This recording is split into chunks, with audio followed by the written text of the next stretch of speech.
Hello, my podcast people, and thank you for joining me for yet another episode of my favorite podcast. If you were listening or if you are watching when this drops, it is Monday, September 23rd. Fall is falling. Look, I have on my flannel, and I hope that it has found you well.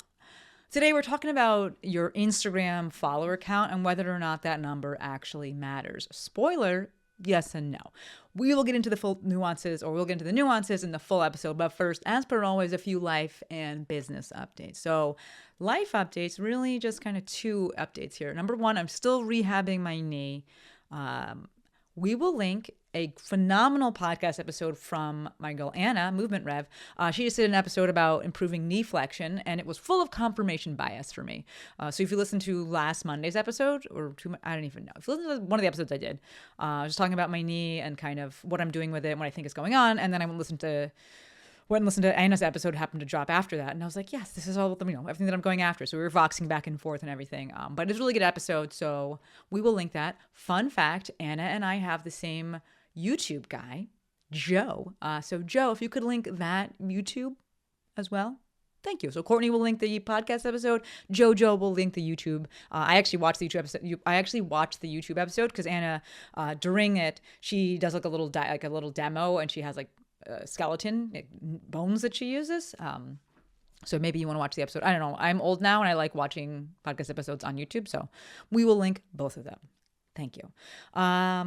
Second and last life update. Fall is falling and I'm like 50% mad at it. Right? I loved the heat wave that we had not too long ago. I love the summer slowdown. I really took advantage of it. And I do think that the heat wave came at like a really good time because it was at the end of, traditional summer. And so like now everyone is back to doing their stuff. And so it's kind of nice to have the cool breeze. I'm not going to lie. It just feels a little bit nice. I am not like, oh, give me my PSL, but it is nice. It's kind of cozy. It's kind of different. I think that's the biggest thing is it's kind of different. But I think I also love it because it's kind of like, so y'all know I don't want kids. And it's kind of like when you enjoy kids because you know you can give them back and you're like, yeah, okay, bye. It kind of feels like that because in SoCal, like it never gets that cold. Like to me, when fall would happen, I was living on the East Coast. It's like fall's coming, which means that fucking winter's coming. Like bad cold is coming.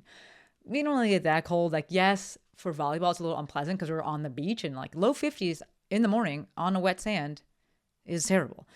But it's never like snowing or anything like that. So, SoCal continues to have the best weather ever. And it is warm during the day, especially in the sun. So, and this like nicer weather will continue for at least another month, right? Our warmest months are August, September, and October. So like, I think that's also why I like the breeze and like a little bit of a change. It's like fake. And like, I know that there's nothing so terrible coming after it, except for it's going to be dark for like the whole day. Like that is terrible, but otherwise it's okay. So we got 50% mad at it, 50% okay with it. If you love fall, I love this for you. Love it for you. Biz updates. One big business update, which is BossUp is less than 2 weeks away. So I'm not sure what kind of last minute Lucy's we have listening or watching the podcast here. But if you are looking for an excuse to hit up SoCal after I just talked it up, 30 seconds ago, here's that excuse. For those of you that don't know, BossUp is the in-person event that Jill and I host. It is exclusively for female online business owners, and it is going down in less than 2 weeks on October 10th and 11th. I am big stoked about it. I'm very, very stoked about this. These live events are magic. But honestly, I don't want to spend a ton of time in this episode talking about it because I have spent a ton of time in previous episodes talking about it. So we will link that. Thank you, Courtney and Jojo. The important things to note about BossUp are, number one, it is not a rah-rah fest. Jill and I will be teaching tactical, actionable strategies for online business, right? This isn't just like come there and clap and like leave and do nothing. Like that is probably one of the biggest pet peeves for both Jill and myself. We are super action oriented, and that is at the heart of anything that Jill and I do. And the second thing to note is that we are bringing in three guest speakers this year to do the heavy lifting as it relates to becoming the type of online business owner who actually does business differently, right? That's kind of the tagline that we're using this year.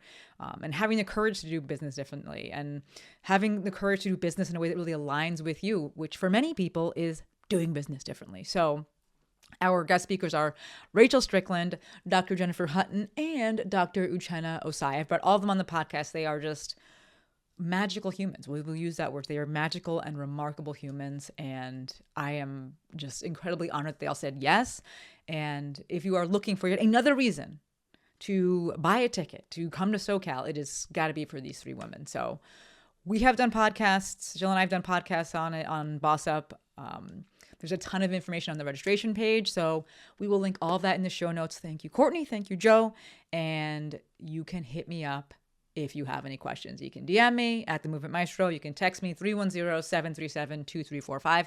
It is my number. It's a sideline, so it will be green, but it will be me. Okay? All right, so let's get into the meat and potatoes or whatever kind of food doesn't offend you of the episode. All right? So does your Instagram follower count matter? There are folks on Instagram, you've seen them, maybe you're one of them, right? Saying that the reach sucks, or you're experiencing this, like, man, my reach sucks, I can't grow. I really haven't grown in a very long time. And then Adam Mosseri is just out here just gaslighting people, being like, it doesn't matter. I don't want to be like that. I don't want to be like Adam, right? At the end of the day, when it comes to using Instagram for online business, having more followers who want to buy your stuff is objectively better than having less followers who want to buy your stuff, right? We can agree on that, right? If both things are equal, they're both quality followers and they both want to buy your stuff, we want more of them. Absolutely, we can agree with that. Well-intentioned folks who say that follower count doesn't matter, what I think they're trying to say is that you can still have a successful online business with a smaller follower count. Many asterisks here. Those asterisks, I can't really say that word, being that you got to be getting eyes from somewhere else, right? Where are the customers coming from? If they're not coming from social media, that's fine, but they got to be coming from somewhere else. Oftentimes it's in person or from referrals. Those are great. You likely have higher price points for your offers, right? So this way you don't need to sell as many. So if you have a smaller audience, you have fewer people buying, but they're buying high ticket things, well, then that works out for you from a financial, business perspective. And then the followers that you do have, they got to be engaged, right? So we know the flip side of this is that people could have a really high follower count, but they're just a bunch of bots, a bunch of bullshit. And that is not going to work out well for you, right? That's not going to bode well for you and your business in any way, shape, or form. So yes, I absolutely do know, and I coach folks and work with folks who have, less than 5,000 followers, which I can hear you already. That is still a higher number. It's a decent number of followers, but it's not 50,000 followers. It's not 500,000 followers, right? They have less than 5,000 followers and they are doing very well financially. But they have those things that I listed off previously, right? They have eyes coming in from elsewhere, in-person, referrals, in-person and referrals from other people.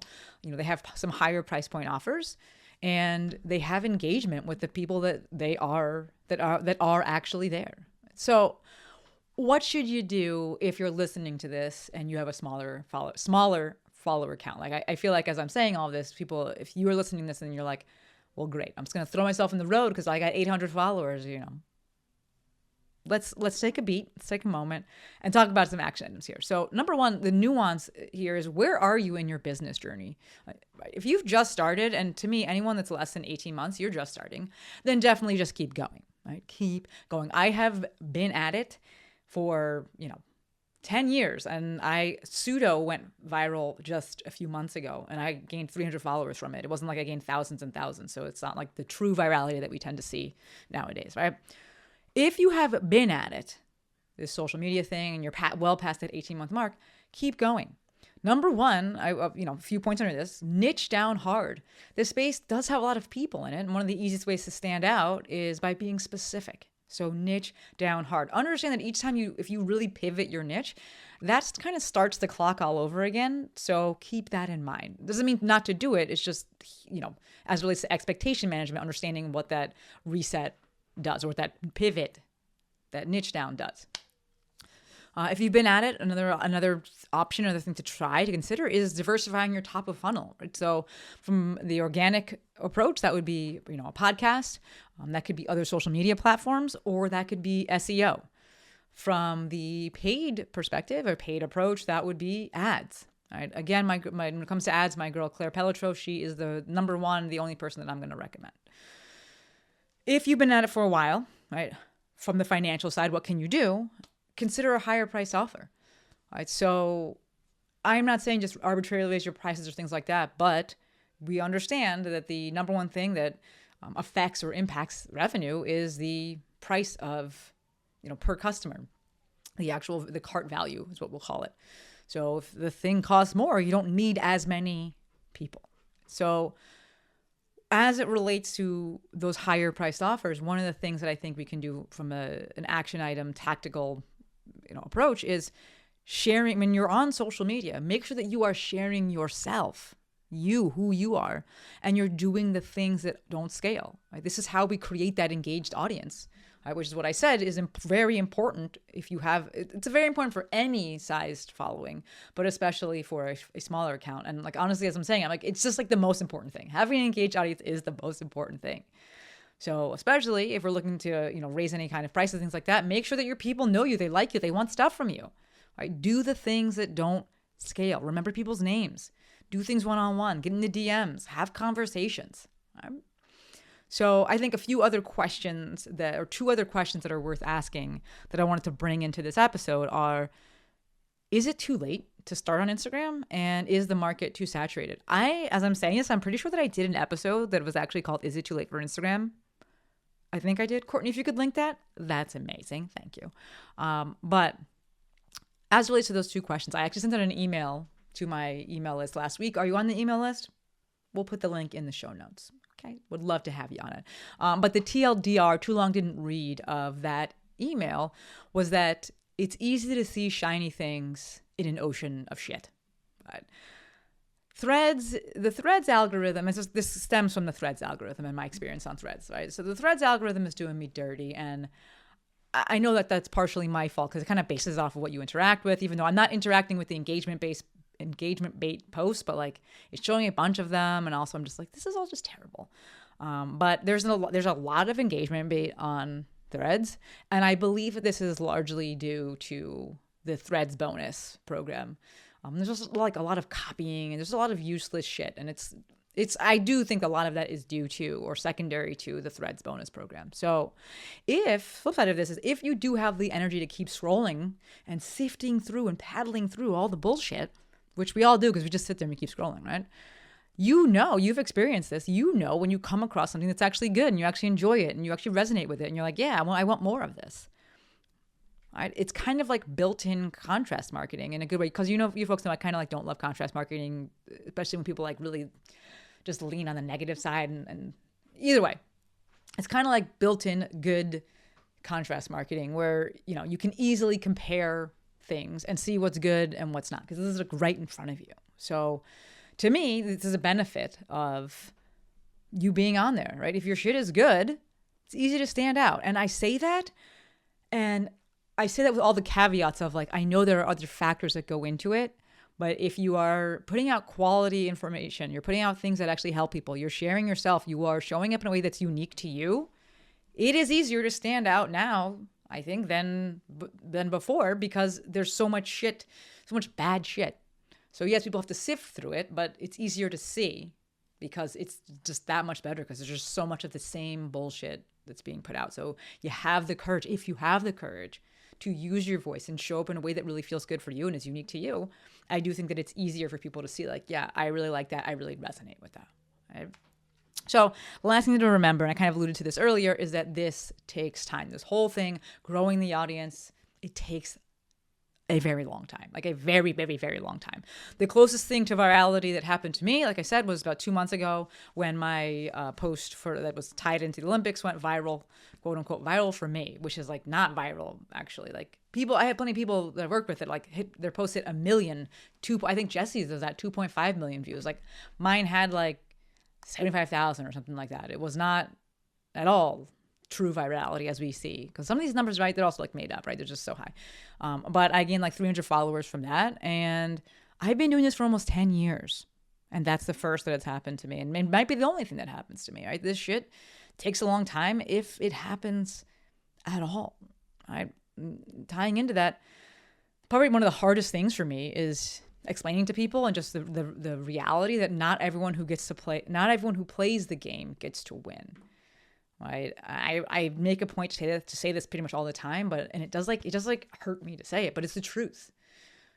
Flip side of that, it doesn't mean that you shouldn't try if you're like, I really want to do this. I'm like, yeah, here's the expectation management piece. All right. So the action items from today's episode of whether or not your follower count matters. The answer is yes and no. And obviously, all things equal, it is better to have more people who want your stuff than less people who want your stuff, right? So how do we get to that place? Well, number one, as per always, keep going. Keep going. Number two, niche down, get super, super specific.